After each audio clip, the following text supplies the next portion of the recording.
Well, good morning. I am Andrea Wren. I'm a professor in the English department and an associate dean here at the college. And I'm going to start us off today by talking through the new modular schedule. Before I do so, though, let me introduce the other faculty members who are leading this tutorial today. We have Seamus Lagan in physics, Deborah Norden. Good morning. We have Fatos Radaniki. Morning. We have a special guest star today, our college registrar, John Hill. Good morning. And also with us are other members of our faculty team, Mike McBride.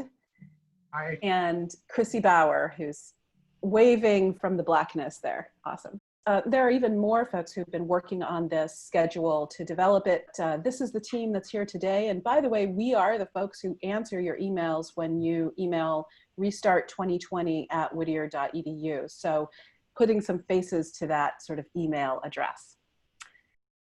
I'm going to go over what the modules are and why we decided to switch for just this academic year. We'll talk through some new terms that you'll come across, how to adjust your own schedule, a few special types of classes, and then we will answer any questions. First of all, what are the modules? As you know, for just this academic year, we are changing the calendar to divide up the semesters. And we did this for a number of reasons I'll talk about in just a minute. But this is the new calendar for the college. Classes will begin on September 9th and end on May 19th. I think the easiest way to think about what the modules are is to really think of them as pieces of the semester. So what we did, as you see, is fall is divided into two modules. It's still one fall semester, and it's in two halves, Module 1 and Module 2. And spring is now divided into three modules, 1, 2, and 3, obviously. Please note, it's important that all students that are continuing for the full year are enrolled in Spring 1, which is what used to be Jan term. We don't have a Jan term for this year because we're doing those 5 equal length modules across the year. I just want to say a couple of words about why we decided to go with a modular system for this year. It's apparent to all of us that we are living in unusual times. We are living through one of the most momentous periods of our lifetimes, probably.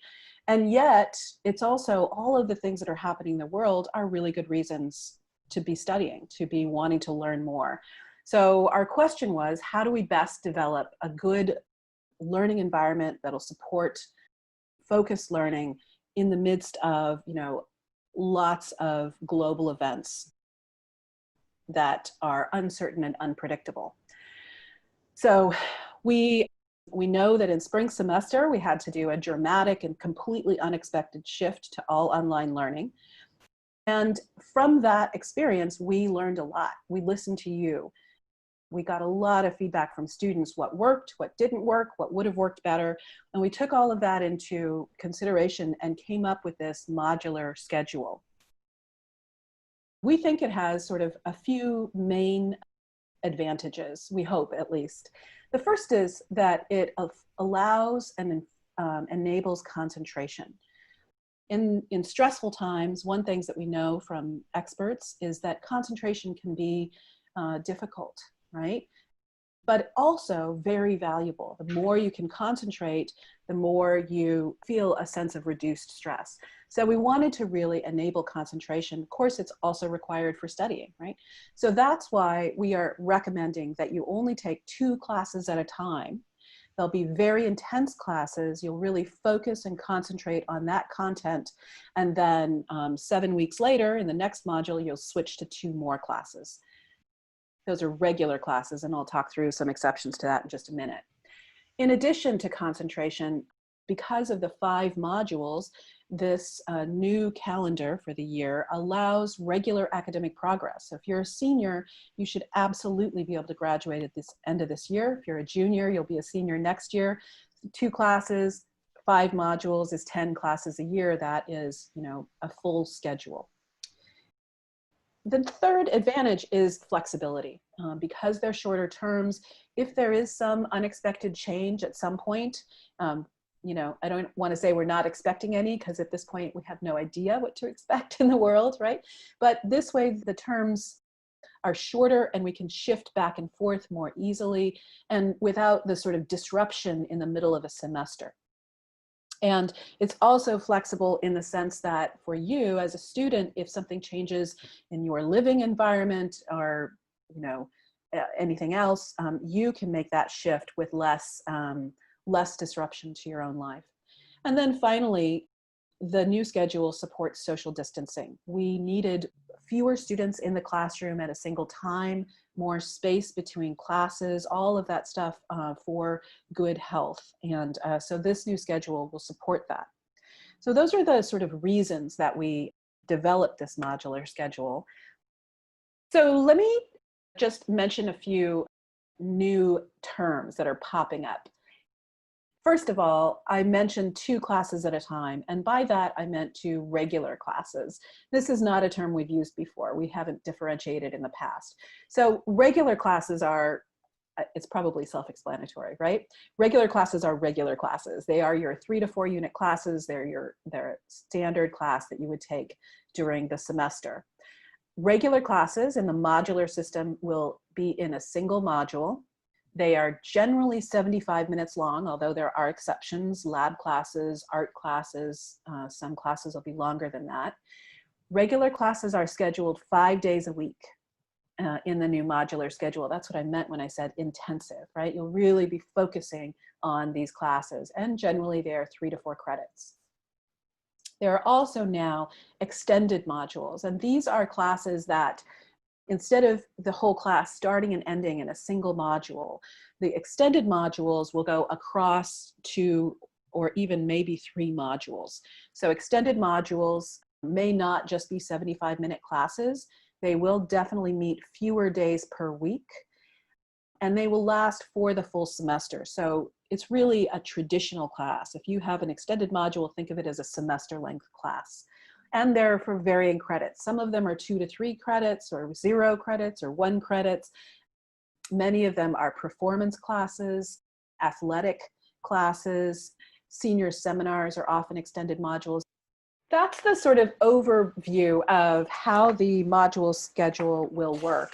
Let me talk through just how to read your own specific schedule as you're looking at it. So here is a screenshot. I'm afraid it's just a bit blurry. Here's a screenshot of my Whittier, and you can see we've circled the detailed class schedule button. That used to be week at a glance in that spot, but we changed it to the detailed class schedule because it gives you more information so you can figure out which modules your classes are scheduled for. So let me give you an example. Once you click on that detailed class schedule, it'll look something like this. And you'll see where the big red arrows are that the date range has become very important. This is where you determine whether your class is scheduled in fall module 1, module 2, whatever. If you go back and remember those dates at the beginning of this presentation, fall semester starts in September, so classes that begin in October are in module 2. So you'll notice that on this example, both of these classes are scheduled in module 2. And that's the first thing you're going to want to check when you look at your schedule. The next thing you'll check is what time, obviously, they're scheduled for. And you'll notice that both of these classes are scheduled Monday through Friday. That's a regular class then. And they're scheduled from 11 to 12:15. So that sounds like it might be a problem, right? And in most cases, that would be a problem. If you have 2 classes that are scheduled at the same time, that's a conflict, and we'll want to work with you to resolve that conflict. But this is an unusual case, and that's why I wanted to show it to you. In this case, you'll notice that it's a lecture and a lab section, and they're scheduled in the same time slot because with the 5-day-a-week format, the faculty members decided that's the best way to teach this material.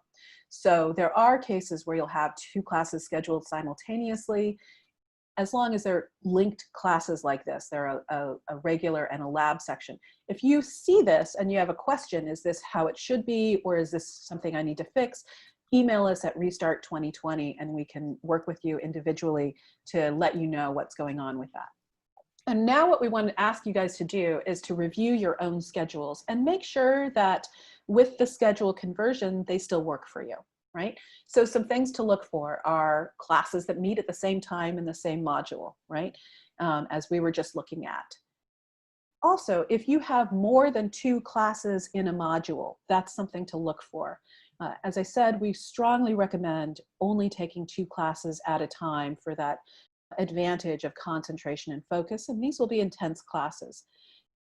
There are exceptions to this. If you need to take 3 classes in a module, email Restart 2020. You'll hear that over and over again. And one of the faculty members that are here can approve that exception. We just want to work with you and make sure that you understand what you're getting into before we approve that.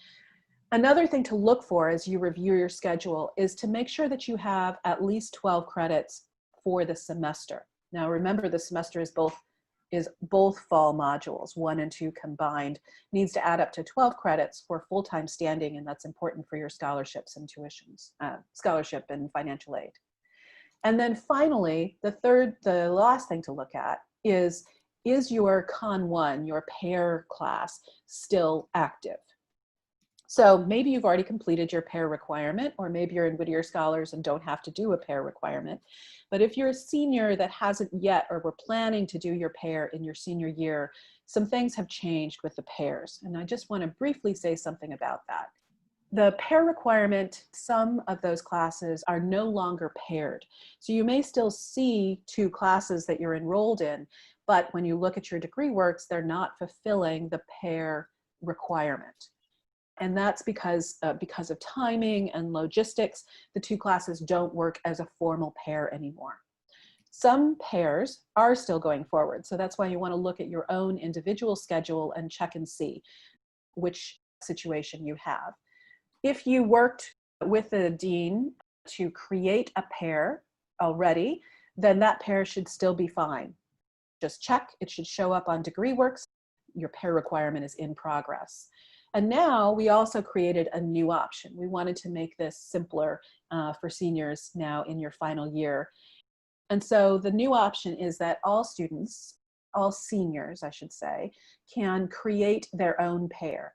And you'll do this by choosing 2 classes that you're taking during your senior year and connecting them together. The way to do that is, and you're going to guess already, email Restart 2020 and a faculty member will work with you to build that pair with you. So we hope and we believe that that will help sort of smooth out what can be sometimes challenging is fulfilling that pair requirement. Okay, that's the end of the sort of formal presentation. I've put some links up here on the screen for some resources. There's an extensive student guide that goes through all of these definitions in more detail than I've just given you. You've already received the link for the course change form, and many people have already submitted those. And then, of course, the email address for Restart 2020. And I'm going to stop presenting now and let my colleagues respond to your questions.